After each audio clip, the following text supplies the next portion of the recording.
Oi, gente linda! Que saudade de vocês. Bem, vocês que me conhecem, né? Eu sou a Terezinha do GEOD, Grupo Espírita Operários da Espiritualidade. É sempre uma alegria estarmos juntos aí no tal.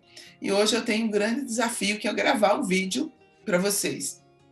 Como eu sou extremamente espontânea e vocês me conhecem, digo para vocês que não é fácil. Eu estou aqui desde 5 horas da manhã, diante desse computador, tentando falar alguma coisa sobre desapego. E quando eu acho que já está bom, acontece alguma coisa. Eu me perco, sei lá o quê. Então, por favor, sejam misericordiosos comigo. Vocês que me conhecem, que gostam de mim, que eu amo vocês. Então, sejam misericordiosos comigo, relevem as minhas faltas, porque essa sou eu. É interessante, né? Às vezes a gente, meu Deus, me desculpa, mas eu sou assim, isso sou eu. Então pronto, tá tudo bem. Muito bem. Nós vamos conversar sobre o desapego. Quando nós pensamos em desapego, né, meu Deus do céu, a gente pensa primeiro no apego. Ai, são tantas as coisas que eu tenho, que eu preciso guardar. A gente começa a pensar nas coisas físicas, que a gente compra as coisas. Muitas pessoas compram tantas coisas que não tem mais onde guardar. E isso é muito importante, porque isso revela alguma coisa do que vai aqui dentro. Às vezes, quando nós trabalhamos com pessoas que têm essa necessidade de compra compulsiva, a fala mais recorrente dessa pessoa é: eu comprei, eu nunca usei, isso aqui eu nunca usei, eu tenho muitas coisas que eu nunca usei, mas eu não consigo me desvencilhar, eu preciso dessas coisas. É como se aquelas coisas dessem um sentido para elas, né? Aquelas coisas, elas são muito importantes. Não, não, isso aqui eu posso precisar, isso aqui eu preciso. Isso aqui é o desapego no nível físico, o apego no nível físico. Vem o apego às pessoas, às lembranças, às coisas ruins que nos aconteceram. Ou então ali nós ficamos presas no passado, e esse passado pode ser o passado dessa existência ou o passado de outras vidas que nós imaginamos que vivemos, ou mesmo que tenhamos vivido, mas estamos ali.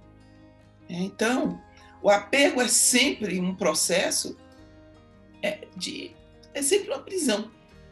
Eu me apego às pessoas, eu não posso viver sem essa ou aquela pessoa.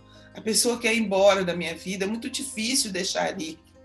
A gente tem um momento no Evangelho em que Jesus pergunta aos seus discípulos, é narrado no Evangelho de João, lá no capítulo 6,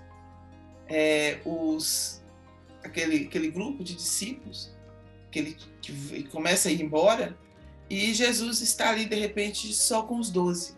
Eram muitos aquelas pessoas que estavam caminhando com ele. E, de repente, ele fica ali sozinho com os 12 e ele pergunta: vós também quereis ir? Aquela palavra linda que Pedro responde: para onde iremos, Senhor? Só tu tens as palavras de vida eterna. Mas essa pergunta de Jesus é muito significativa, porque às vezes as pessoas precisam ir. Nós precisamos nos separar. Seja como for, nós vamos encontrar momentos em que a vida propõe a separação. Seja pela morte, seja por uma mudança de país, seja como for. Seja porque a pessoa resolveu ir embora, eu não quero mais seguir seu caminho. Né? Para os pais, por exemplo, é uma dor muito grande. Quando o filho diz: papai, mamãe, eu vou embora, eu vou seguir a minha vida. Nós vamos ver isso naquele momento em que o pai do filho pródigo, né? A gente fica imaginando naquela parábola que Jesus conta, porque todos nós, de alguma forma, temos essa experiência de ir embora, de querer ir embora. O filho chega para o pai e diz: pai, me dá a minha parte na herança, porque eu quero ir embora, viver a minha vida. E é aquela história linda que Jesus conta, mas não é o objetivo do nosso estudo. Mas esse pai vê o filho ir embora. Eu me lembro quando minha mãe, no ano que ela faleceu, eu passei 30 e tantos anos longe dela, e às vezes eu me perguntava, né, na hora que eu falei: mamãe, vou morar em Brasília, eu morava em Recife, e ela disse: tudo bem, minha filha, eu vou providenciar sua passagem. Ela não me pediu para ficar, ela não disse nada, ela simplesmente disse: vou providenciar sua passagem. e me abençoou. Aquilo, confesso a vocês que às vezes me doía um pouco, me machucava um pouco. E no ano que ela faleceu, ou seja, 30 anos depois, estávamos conversando do nada, talvez fosse um daqueles dias que eu ligava para tocar para ela, e ela me disse, a gente falando de ir embora, ela disse assim, você não sabe a falta que eu sinto de você sempre. Mas quando você disse que ia embora, eu não tinha nada para oferecer a você. E eu pedi a Deus que fosse o melhor para você. Gente, como aquelas palavras me libertaram de uma dor, porque talvez lá dentro de mim ainda tivesse alguma coisa do tipo, poxa vida, né? Ela não disse nada. Jesus fez isso com esses discípulos, né? Vós também quereis ir. E aí nós começamos a fazer esse exercício de pensar no quanto nós fazemos por onde reter as pessoas junto de nós, como se elas fossem coisas, como se elas não fossem seres que precisam da sua liberdade para poder crescer. Então, primeira coisa que a gente precisa aprender, realmente, o desapego é um exercício. O desprendimento. Nós estamos nesse constante, vivemos um fluxo, né? Essa vida que vai passando, esse tempo que vai passando. A gente tinha uma imagem de que o desapego total são as pessoas que deixam esse mundo e vão viver, né, as suas vidas. As pessoas que vão para a Índia, por exemplo, vão encontrar aquelas pessoas que estão lá, aqueles yogis que estão lá, chamados renunciantes. Eles renunciam à vida nesse mundo. Outras pessoas vão para mosteiros, para lugares onde elas possam viver a vida apenas do ponto de vista do ponto de vista espiritual. Nós vamos encontrar em todos os tempos essas pessoas que tomaram essas atitudes. Mas nós que estamos aqui vivendo neste dia de hoje, aqui nesta cidade, neste país, neste planeta, precisamos também exercer um tipo de desapego que é um pouco diferente. Eu trouxe aqui a renúncia cristã. Porque quando nós falamos de renúncia, né, é justamente isso. Às vezes a gente fica pensando, meu Deus, uma pessoa que... Às vezes nós não renunciamos às coisas que renunciam a gente, né? As situações que renunciam a gente. Eu sou muito desapegada com dinheiro, né? Eu não tenho dinheiro, então tudo bem. Qual é o desapego? Eu queria ver se eu fosse muito rica, se eu era desapegada ou não. Eu pedi a dura prova da riqueza na próxima encarnação. Né? A gente começa a pensar sobre isso, sobre o ponto de vista que a gente olha a nossa vida espiritual. Jesus diz aqui, capítulo 2, Evangelho segundo o Espiritismo, meu reino não é deste mundo. Pilatos, tendo entrado de novo no palácio e feito vir Jesus à sua presença, perguntou-lhe, és o rei dos judeus? Respondeu-lhe Jesus, meu reino não é deste mundo. Se o meu reino fosse deste mundo, a minha gente houvera combatido para impedir que eu caísse nas mãos dos judeus, mas o meu reino ainda não é daqui. Disse-lhe então Pilatos, és, pois, rei? Jesus respondeu, tu dizes, sou rei. Não nasci e não vim a esse mundo senão para dar testemunho da verdade. Aquele que pertence à verdade, escuta a minha voz. João 18, 33. Kardec vem lembrar aqui que por essas palavras, Jesus claramente se refere à vida futura. Então ele apresenta em todas as circunstâncias como meta que a humanidade deve ter, a vida futura. Nós precisamos aprender a viver nesse mundo sem ser do mundo. Esse é o exercício de desapego. Como é que nós fazemos esse exercício? Meu Deus, como é que eu faço para ser uma pessoa desapegada? Primeira coisa, as circunstâncias da vida vão nos impondo isso o tempo inteiro. O que é esse apego que nós temos tanto? Né? Ao que nós nos agarramos? Ao nosso egoísmo. Nós queremos que as coisas saiam exatamente como nós desejamos, porque assim nós vamos ter o controle de tudo. E esse é o nosso pavor. Nós não queremos morrer, por exemplo. Claro, não, eu estou viva, eu tenho instinto de conservação aqui dentro de mim. Se eu sou uma pessoa feliz, aí é que eu vou querer viver muito. E viver nesse mundo, muito, fazendo melhor. Quando eu digo para vocês que vocês estão convidados para o meu enterro, né? Aos 120 anos de idade, será uma festa linda, eu estou falando sério. Eu quero viver muito, mas quero viver bem. Para que eu possa, não adianta, prolongar os meus dias de vida e viver uma vida sem significação, uma vida sem sentido.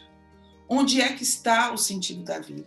Quando Jesus diz o meu reino não é deste mundo, ele não está dizendo larga tudo e pronto. Mesmo quando ele convida a viver no mundo sem ser do mundo, o que ele está nos mostrando? Que nós não podemos dar mais importância aos nossos bens materiais do que aos bens espirituais. Nós podemos perder tudo? Podemos perder tudo. O sofrimento é muito grande quando nós nos apegamos a esse tudo. Agora, quando nós pensamos de fato na vida, nós estamos aqui numa passagem. Nós estamos aqui numa viagem. O que você faz quando você está numa viagem? Você procura desfrutar, né? Conhecer. Meu Deus, eu tenho pouco tempo lá, aqui na praia. Eu tenho que explorar esse lugar, né? Eu tenho que conhecer esses lugares. Eu não vou voltar aqui tão cedo, então eu tenho que explorar, eu tenho que conhecer, eu tenho que desfrutar disso que a vida está me dando neste momento. Então, o primeiro exercício do desapego é viver este momento. Aprendermos a esse corpo físico que eu estou aqui, ele tem tempo. Desde o momento em que eu nasci, eu comecei a envelhecer. Ai, que coisa triste. Não, gente, é o contrário. Né? A ampulheta está ali contando. Eu não estou na eternidade, eu estou aqui no mundo físico. Tudo que está aqui no mundo físico, naturalmente, ele tem uma função e tende a desaparecer. A vida aqui no mundo físico é uma pressão extrema.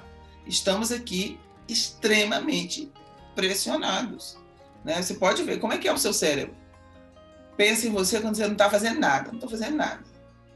A minha mente começa devagar. E quando a minha mente começa devagar, quais são as divagações? Quais são os assuntos das divagações? Experiências que eu vivi, coisas que nada a ver, coisas que eu ouvi. É tudo eu. Pode olhar. Sua mente está divagando, você só pensa em você. Você nem pensa, né? Você lembra. Tudo refere a você. O mundo é você puro. É um modo egoísta de ser. Não quero fazer nada, então a minha mente está ali. E o meu cérebro está simplesmente reconstituindo, né? Fazendo a faxina, limpando tudo, e é tudo sobre mim naquele momento. Agora, se eu me ocupo, estou ali, não vou fazer, saio desse modo e vou, que é o modo default, que a gente chama na neurociência. Eu saio desse modo e vou para um modo ativo. Vou fazer uma ocupação, vou fazer alguma coisa. Vou arrumar o meu armário. Gente, meu armário é a coisa mais linda do mundo. Dá vontade de mandar uma foto para vocês. Tá lindo. Arrumar o meu armário, tudo bonitinho ali, separadinho. Aquela hora eu estou ali ocupada. A minha mente está o quê? Está ocupadíssima, pensando, criando, pensando a melhor forma de fazer aquilo que eu estou fazendo. Quer dizer, isso é extremamente saudável. Eu tive uma terapeuta que ela me dizia, quando você arruma suas gavetas, você está arrumando por dentro as questões que você, inconscientes, não vão chegar ao seu seu consciente, mas você está ali arrumando coisas lá dentro, colocando em ordem. É natural que seja assim. Por quê? Porque quando nós estamos ocupados, o mundo e tudo deixa de ser sobre nós para ser sobre o que é a coisa em si. Pronto. Nós entramos num outro fluxo. Então, quando Jesus nos faz esse convite, nós precisamos que é olhar a vida do ponto de vista espiritual, seja qual for a crença que a gente tem, nós somos espíritas. Nós espíritas acreditamos e temos provas disso através da mediunidade, de que o espírito desencarna e continua a viver. O estado da alma depois da morte, depois da vida, né, nesse pós-existência física, né, depois da passagem da morte, porque a morte é apenas a passagem, vai depender do modo como ele se conduziu durante a vida física. Por isso que nós não podemos ficar julgando as pessoas. Ah, fulano de tal era uma pessoa que fazia isso, aquilo outro, então ele não deve estar no bom lugar. Fulana de tal, que é maravilhosa, linda, fofa, meu Deus, que pessoa. Deve estar do céu para cima 22 metros. A gente tem que parar com isso. Cada um sabe de si. Só Deus pode avaliar o nosso nível de aproveitamento do tempo aqui na existência física. Então, nós precisamos mudar algumas formas de ver, né? Precisamos parar de julgar. Precisamos aprender, sim, a voltar aqui para dentro da gente e perguntar: meu Deus, será que eu estou fazendo o melhor para as pessoas com as quais eu estou convivendo? Será que eu estou dando tanta importância à vida material que estou esquecendo da minha vida espiritual? O que é a minha vida espiritual, gente? Minha vida espiritual, todas as vezes que eu leio um bom livro, todas as vezes que eu faço uma prece, todas as vezes que eu aprecio a vida, todas as vezes que eu saio das minhas ideias comuns, eu estou exercitando a minha espiritualidade. Todas as vezes que eu vou ao encontro de alguém em necessidade, eu estou exercendo a minha espiritualidade. Pessoas que dizem: eu não consigo rezar, eu não consigo dizer: ai, meu paizinho querido, meu Deus do céu, me ajuda, meu Senhor. Tudo bem, é o seu jeito, é o seu modo de ser. Uma pessoa em oração, ela está falando daquilo que ela sente. Ah, mas eu não consigo falar. Isso é comum, as pessoas dizem isso. Eu não consigo falar, eu não consigo expressar, eu não consigo orar. Isso para mim é uma angústia. Todas as vezes que nós nos recolhemos, que nós nos voltamos para dentro de nós, do mesmo modo que a tartaruga fica ali escondidinha no seu casco. Vou me recolher. Então, eu estou exercendo a minha espiritualidade. Mesmo que eu não queira, eu sou um espírito imortal. Quais são as coisas que me ocupam aqui na vida?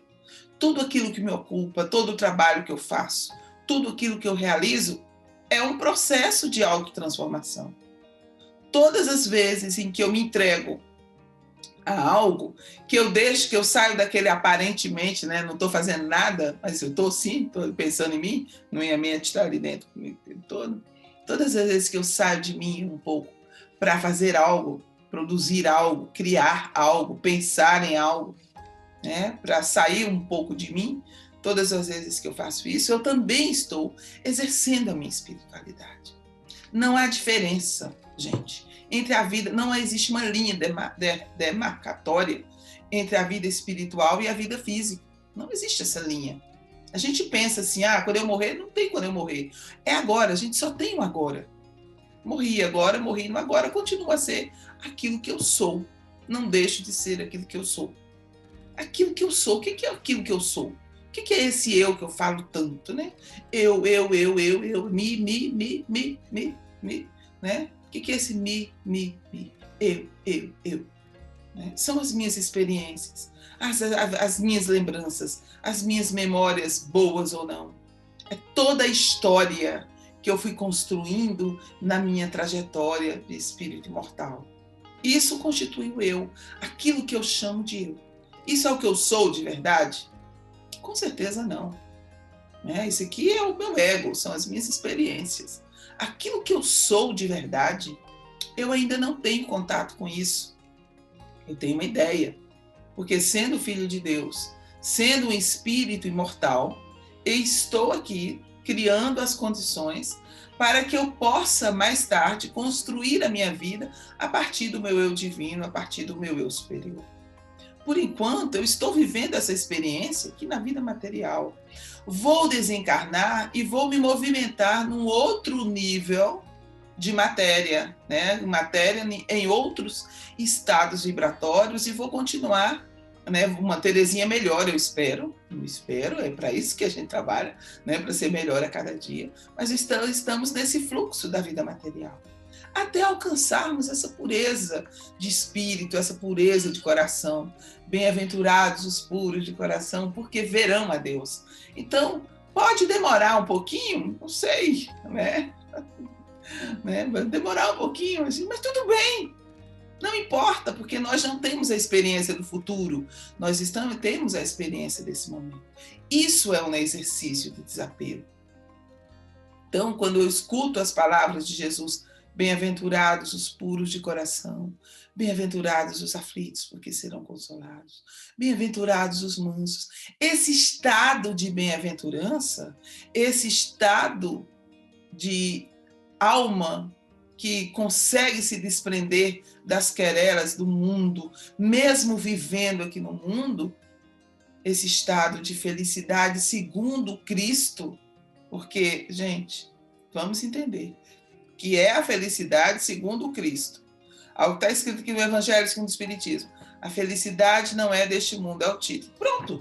Alguém que nem leu o texto, que não conhece a doutrina espírita toda, não leu todo o livro dos Espíritos, todo o Evangelho segundo o Espiritismo, vai simplesmente julgar, a partir desse texto, que o Espiritismo diz que ninguém pode ser feliz nesse mundo. Né? E não é isso, não é disso que se está falando. É muito sério essa questão da gente pegar assim, recortar uma palavra, uma frase, e a partir dela fazer alguma coisa, né? Sem nenhuma profundidade. Essa felicidade que os espíritos estão falando aqui, essa felicidade que não é deste mundo, é esse estado de bem-aventurança, que é essa felicidade espiritual, que os espíritos felizes, os espíritos puros, desfrutam. Espíritos felizes. Alguém pode dizer, mas ninguém pode ser feliz aqui na Terra, ter tudo o que quer aqui na Terra e chegar no mundo espiritual, essa pessoa... Pega lá, gente, o céu e o inferno. A Condessa Paula, ela diz, ela teve tudo que a gente quer. Né? Tudo. Riqueza, beleza, juventude, dinheiro, título. Era uma pessoa extremamente caridosa, beneficente, desapegada, maravilhosa, linda, feliz, amada por todos. Essa foi a prova dela aqui nesse mundo. Então, a felicidade, aqui ela vivia nisso que nós chamamos de felicidade, mas a comunicação dela, que está no livro O Céu e o Inferno, os Espíritos Felizes, ela vai mostrar exatamente o quê? Que todo aquele desprendimento, aquele desapego que ela viveu na vida física, é o que constituiu a sua felicidade. Olha que coisa mais linda. O desapego. Porque quem era ela? Era aquela pessoa que precisava de pouco. Uma pessoa desapegada é uma pessoa que precisa de pouco. Precisa de pouco para viver. Há pessoas que todos os milhões do mundo ainda não seria suficiente para que ela se sentisse, né, em paz. Bem, pronto, agora eu tenho o suficiente. A Condessa Paula tinha tudo o suficiente, era profundamente feliz, mas totalmente desapegada, totalmente desprendida. Ela tinha aquela preocupação, né, sempre de fazer o bem às outras pessoas.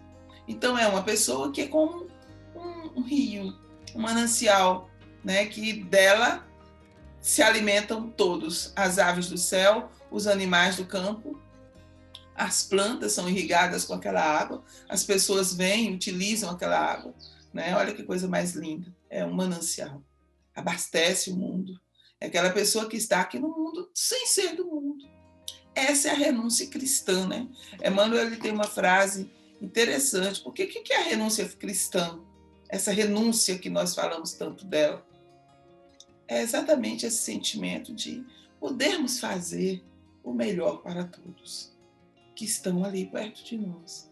Pode haver uma coisa melhor do que essa? Não pode, gente. Eu digo para vocês, eu sou uma pessoa muito feliz. Tenho desafios, tenho problemas, choro muito em determinados momentos. A vida, às vezes... Mas peraí, Teresa, você não disse que você é feliz? Sim, gente. De onde é que nasce a minha felicidade, né? A nossa felicidade nasce dessa certeza, né? Como diz aqui Kardec, ele diz aqui, ó, a ideia clara e precisa que se faça da vida futura, proporciona inabalável fé no porvir. Fé que acarreta enormes consequências sobre a moralização dos homens, porque muda completamente o ponto de vista sob o qual eles encaram a vida terrena. para quem se coloca pelo pensamento na vida espiritual, que é indefinida, a vida corpórea se torna uma simples passagem, breve estada num país ingrato. As vicissitudes e as tribulações dessa vida não passam de incidentes que ele suporta com paciência, por sabê-las de curta duração, devendo-lhe seguir-lhes um estado mais ditoso. Quer dizer, estamos aqui no fluxo da vida. Maravilha! A felicidade nasce disso, dessa certeza de que tudo passa, que só Deus basta, que nós podemos criar condições melhores para nós e para os outros. Nós erramos, caímos, sim, mas nós nos levantamos. Essa fé no futuro, essa certeza, esse desapego às coisas. Alguém me faz um mal muito grande, me levanta uma calúnia, alguém faz... O que eu faço com isso? Eu posso guardar, ficar ali ruminando, ou posso simplesmente entregar nas mãos de Deus, pedir a Deus que perdoe aquela pessoa e que me perdoe também, porque se alguém me faz mal, alguma coisa em mim desencadeou algo nela, pode ter certeza. Não, Terezinha, gente, se você examinar a fundo, nós não somos inocentes em nada. Às vezes uma brincadeira, uma palavra, um gesto atingiu aquela pessoa de mau jeito e a reação dela é essa. Então, quando a gente busca a causa do mal, né, da dificuldade nas nossas relações, tem alguma coisa aí que a gente fez e que a gente precisa consertar. Então, isso aqui é muito importante. Kardec vai lembrar que, por exemplo, a morte deixa de ser uma coisa aterradora para ser uma porta para a libertação. Até hoje, eu choro de saudade da mamãe. Se começar a falar nela aqui, eu vou morrer de saudade. Do meu pai também, eu tinha 11 anos quando ele morreu. Sim, saudade. Do meu filho, que eu não tive nem o direito de colocá-lo nos braços. Eu sei que ele é um espírito imortal e que já me apareceu algumas vezes. Eu acredito que seja ele, eu sou espírita e acredito que seja ele. Né? Já recebi flores dele. Mas, assim, as pessoas que se foram, pessoas queridas que a gente lembra com muito carinho, e quando pessoas que fizeram muito bem a gente e que estão, né, no outro lado da vida, vamos dizer dessa forma, a morte não é algo aterrador, é uma passagem. E nós entregamos essa pessoa, né, essa dor, essa saudade, a Deus. Há uma coisa melhor no mundo do que a gente lembrar de alguém com saudade, gente?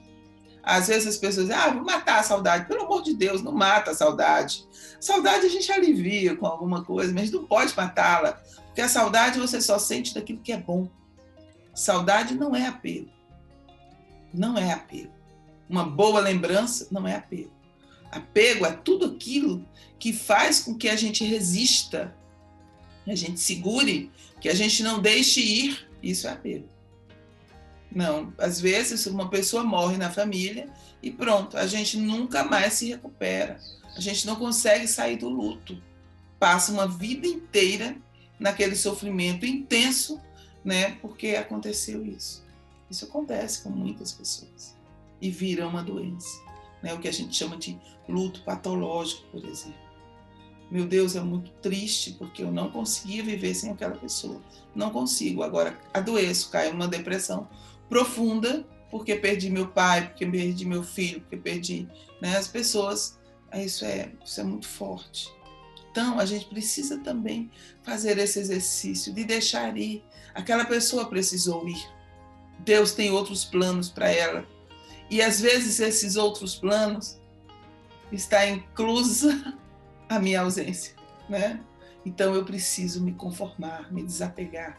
Eu preciso aprender a renunciar. Kardec ainda lembra que sabe, pelo simples fato de duvidar da vida terrena, o homem dirige todos os seus pensamentos para a vida terrestre. Se eu não acredito que há nada, então, se eu só tenho esse mundo, realmente é justo que eu me apegue a ele e que eu faça tudo para ficar aqui. Aí alguém vai me dizer, mas Terezinha, como é que ficam as pessoas ateias, materialistas, elas ficam onde estão, gente. Elas ficam onde estão, fazendo. Às vezes, eu fico pensando, né, nós temos um compromisso espiritual. Eu tenho esse compromisso espiritual desde a minha infância, essa necessidade do Cristo, desde que nasci. É o nome da criatura, Teresinha de Jesus. Não tem como, não. Né? Tem essa necessidade. Há pessoas que são que isso que nós chamamos de vida espiritual, de espiritualidade, a religião em si é um fator de rejeição para essa pessoa. E essa pessoa está errada? Não está. Pelos caminhos dela, ela está construindo de forma totalmente diferente. Totalmente diferente. Nós precisamos desapegar da ideia de que as pessoas precisam ser como nós gostaríamos que elas fossem. Meu Deus, minha filha é materialista. O que eu faço com ela? Ela vai aprender os caminhos dela, ela tem os caminhos de espiritualidade dela. Talvez a espiritualidade dela seja o quê? Pintar um bom quadro, um belo quadro. É o momento em que o espírito dela, ela manifesta o espírito dela.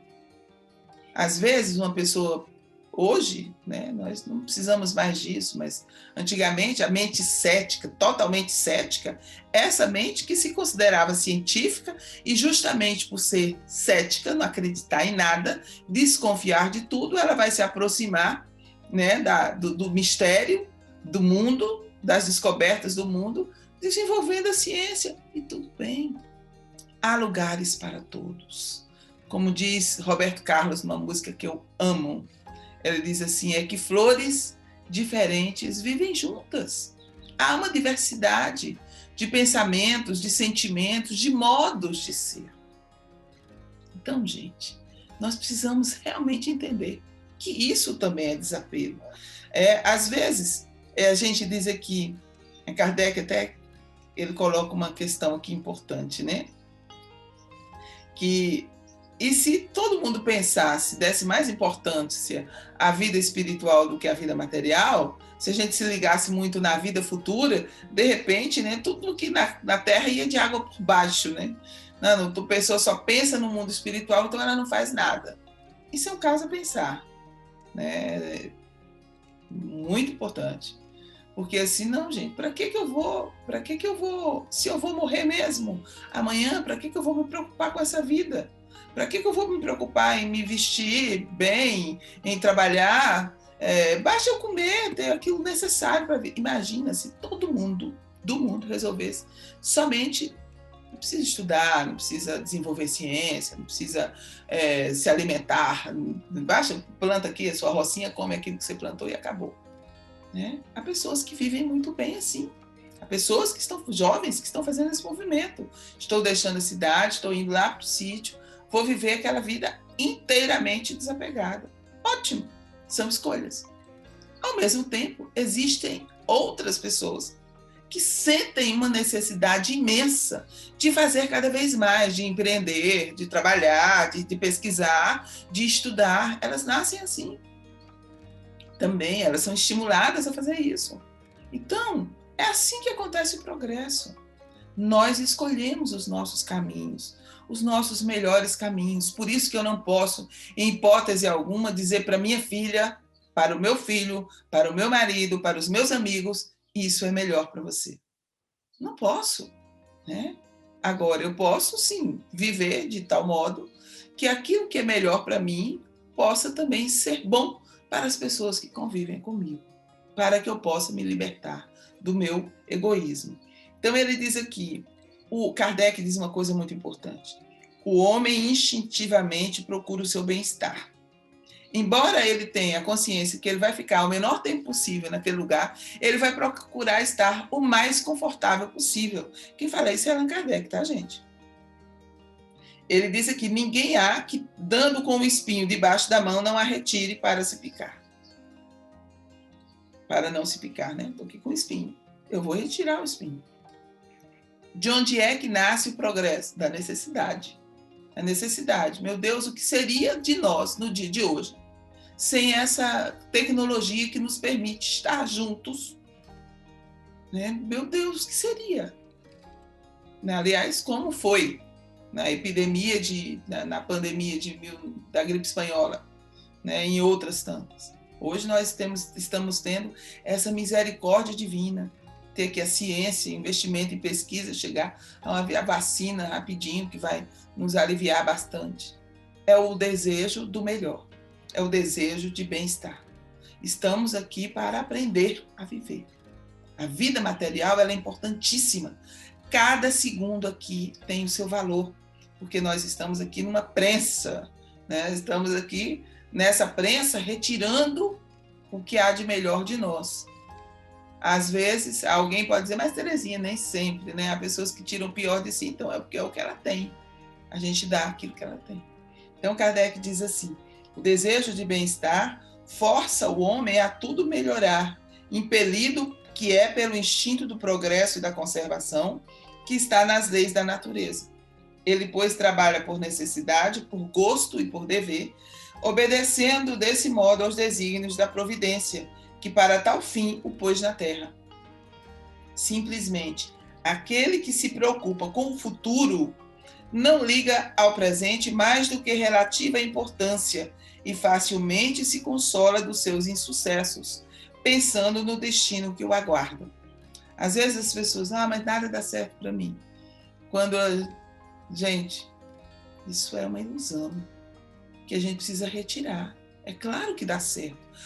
Aquilo que não dá certo, quando a gente se desapega dessa ideia de que não deu certo e começa a ver, meu Deus, foi o melhor. É uma lei da natureza, uma lei da vida. Tudo acontece para o melhor. Tudo tem uma finalidade, o bem sempre. Eu tive um relacionamento que não deu certo. Que beleza, né? Ótimo. Você parte para um outro relacionamento melhor. Aquilo que não deu certo, eu aprendo e faço diferente. Porque deu certo. Do jeito que é, mas deu certo. Ele diz aqui, Deus, conseguintemente, não condena os gozos terrenos, condena o abuso desses gozos em detrimento das coisas da alma. Aí sim, o problema é com o nosso abuso. Quando Jesus diz assim, meu reino não é desse mundo, ele está nos prevenindo desse abuso. Ele está nos lembrando que nós estamos aqui realmente num fluxo, numa passagem. Estamos indo, sempre, a cada dia. A nossa vida concreta, essa vida que nós temos aqui, nós precisamos ocupar delas, nos ocupar delas. Fazer aquilo que é melhor. Ele diz assim, o Espiritismo dilata o pensamento e lhes rasga horizontes novos. O que o Espiritismo faz? O Espiritismo não diz, gente, a vida continua. Nós estamos caminhando para sermos pessoas cada vez melhores do que nós somos hoje. Há outras realidades, há muitas moradas na casa do meu Pai, diz o Cristo. O Espiritismo prova.